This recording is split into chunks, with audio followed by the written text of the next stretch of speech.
Sejam muito bem-vindos, meus caros, e no dia de ontem André Ventura teve uma troca de ideias um bocadinho mais intensa com Paulo Raimundo, secretário-geral do Partido Comunista, líder do Comitê Central, é verdade, e portanto venho mostrar-vos uma parte desta intervenção de André Ventura que efetivamente se dirigiu a Paulo Raimundo e que fez a pergunta para 1 milhão de euros, como se costuma dizer.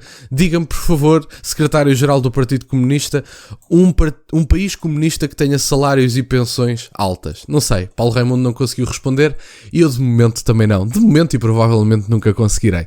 Vamos ouvir, meus caros, esta intervenção. Deputado Paulo Raimundo, o Sr. Deputado traz-nos um debate que deve ser o mesmo que o PCP traz a esta casa desde 1974. Igual, as mesmas palavras, os mesmos textos, vão só mudando os intervenientes. Mas notei que culpa todos. Culpa o sistema económico, culpa as empresas, culpa alguns trabalhadores, culpa todo o mercado, só não culpa uma coisa. A culpa do sistema político corrupto que temos hoje e de que o PCP fez parte durante 50 anos em Portugal. Só não culpa isso. Mas diz que controle de preços, controle de rendas, é isto que o PCP sabe fazer.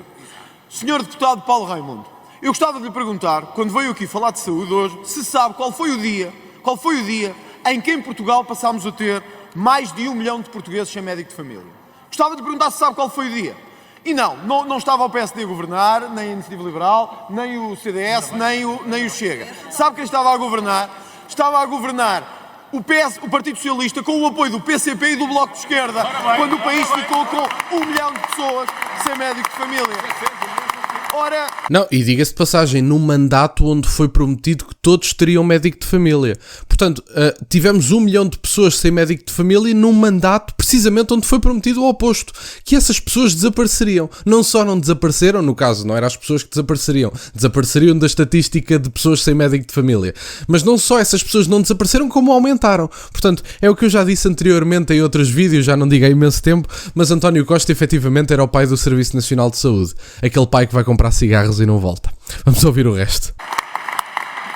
Quando é que o país atingiu o pico do número de pobres? Não estava o PSD a governar, não estava o Chega, nem a Iniciativa Liberal, nem o PS. Estava o PS com o apoio do PCP e do Bloco de Esquerda. Quando é que o número de sem-abrigo bateu o seu topo em Portugal? Não estava o PSD, nem o Chega, nem a Iniciativa Liberal, nem o CDS. Estava o PCP a suportar o governo. E, portanto, eu queria lhe perguntar, Sr. Deputado Paulo Raimundo, se este debate não é uma crítica ao próprio PCP, que é, no fundo, nós pedimos desculpa e temos vergonha de ter estado a apoiar o Partido Socialista. Bom, meus caros, e antes de ouvirmos a pergunta para 1 milhão de euros, eu gostava só de deixar aqui uma nota rapidamente, que é, eu acho que estas pessoas que eventualmente dizem sempre estar na narrativa política, dizem sempre estar muito preocupados com os pobrezinhos, e estão sempre preocupados com os oprimidos, acabam por, na verdade, ser os maiores opressores, nomeadamente pela falta de capacidade de conhecimento económico, que essa é uma das mais flagrantes, nomeadamente colocar tetos em preços. Sabem, o único resultado que vocês teriam de colocar tetos em preços era prateleiras vazias, porque as pessoas deixariam de ver algum lucro, alguma vantagem em produzir e deixam de produzir. E quando deixam de produzir, os produtos deixam de estar nas prateleiras. Mas precisamente por isso é que em países socialistas / comunistas não há comida. E geralmente é uma das principais razões, e por má gestão e por excesso de presença do Estado, e portanto nós precisamos efetivamente que as pessoas tenham produtos a preços mais baixos, e esses produtos a preços mais baixos não se alcançam impedindo o grande capital de produzir, porque se vocês colocam tetos nos preços, o grande capital deixa de produzir e deixamos todos de comer. É um bocadinho por aqui, portanto vamos ouvir o resto. E finalmente, Sr. Deputado, estamos em concordância com uma coisa. Portugal tem salários baixos e pensões baixas. E isso é verdade. Devíamos ter salários muito mais altos e pensões muito mais altas. Mas eu gostava que me desse Sr. Deputado. Um só. Era dar-me e eu calmo para todo sempre nesta Assembleia da República. Calmo para todo sempre. Diga-me um país comunista em que os salários sejam altos. Um país comunista em que as pensões sejam altas. Bom, meus caros, esta foi a intervenção de André Ventura. Eu, por acaso, não tenho aqui a resposta de Paulo Raimundo, mas foi basicamente: não há necessidade de andarmos a ver por aí países onde os salários e as pensões tenham subido. Obviamente que não há necessidade, porque primeiro não há um único país comunista bem sucedido, e depois, obviamente, também não há um país comunista que efetivamente tenha salários e pensões altas, porque onde não se produz não há nada para distribuir. Também é um bocadinho por aqui. Mas enfim, o legado do Partido Comunista Português, do Bloco de Esquerda e do Partido Socialista é precisamente este país. E é interessante que António Costa tenha recebido como recompensa da sua incompetência o cargo de Presidente do Conselho Europeu. Isso para mim é que é relevante. E isso mostra também o déficit democrático da União Europeia, mas não só o déficit democrático, mostra também a incapacidade de escolher as melhores pessoas para os cargos. Porque esse é um dos grandes problemas da democracia, diga-se de passagem. A possibilidade de nós definirmos através de critérios específicos e rígidos quem é que são as pessoas que nos devem governar. Sabem que é uma frase que eu acho que era de Winston Churchill, se não me falha a memória, em que ele dizia que os lobos nunca colocariam o membro mais fraco da matilha a liderá-la, ao contrário dos humanos. É verdade. E portanto, nós pelo nosso lado temos sempre a possibilidade de termos governantes do mais reles que existe. Inclusive António Costa teve a possibilidade de destruir um dos países mais pequenos da União Europeia, mas como não servia para o país mais pequeno, ou um dos países mais pequenos da União Europeia, servia para Presidente do Conselho Europeu. Conseguem perceber a lógica? Pois, se não conseguem, eu também não, sinceramente. Mas é um bocadinho por aqui. Eu acho que este é um dos grandes problemas do regime. A incapacidade de escolhermos os membros mais capacitados para determinados cargos. E, efetivamente, nós não temos conseguido fazê-lo. Temos escolhido um conjunto de idiotas úteis que nos têm deixado na cauda da Europa na maior parte das variáveis que podemos analisar para esse efeito.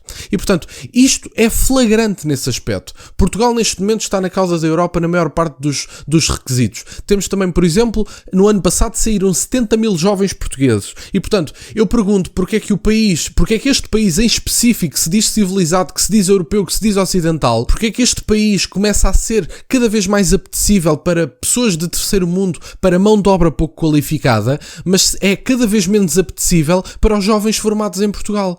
Porque é que nós estamos a expulsar jovens deste país ao ritmo que um país destruído faria? 70 mil jovens só no ano passado, e ainda vieram para o público ainda fez uma notícia dizer: caramba, este ano foram só 70 mil, porque já temos tido 80 mil. Bom, mas isso é motivo de celebração? Nós deveríamos era ter a capacidade de reter os jovens. Não é só de diminuir a cadência com que eles saem, é de fazer com que eles voltem. Portugal precisa dos seus jovens para reverter os problemas da demografia, precisa dos seus jovens porque precisa de mão de obra qualificada, não precisa de mais pessoas a trabalhar na Uber Eats, etc. E atenção, eu não estou a desmerecer o trabalho, eu próprio já fui Uber, como sabem, portanto eu não estou a desmerecer o trabalho, mas o que é verdade é que, apesar desta mão de obra ser sem dúvida nenhuma necessária, o que nós temos que ter em conta também é que não há nenhum país que subsista apenas com mão de obra do setor primário. Nós precisamos de pessoas qualificadas que façam avançar o país do ponto de vista da tecnologia, que nos tornem mais competitivos do ponto de vista de mercados mais avançados, e sem pessoas qualificadas nós não fazemos isso. E o problema é que, à semelhança do futebol português, somos o exportador de talentos a nível europeu, que é, nós formamos as pessoas e depois, quando elas se tornam pessoas mais capazes e prontas a exercer, são compradas por outros clubes, que é o que acaba por acontecer com o mercado de trabalho também. E, portanto, eu da minha parte não estou satisfeito com esta situação, mas isto é um legado deixado pela esquerda portuguesa, pela esquerda e pela dita direita, quer dizer, pelo centro-direita, como lhe quiserem chamar. Portanto, isto é um legado dos últimos 50 anos. Isto é o legado de Abril.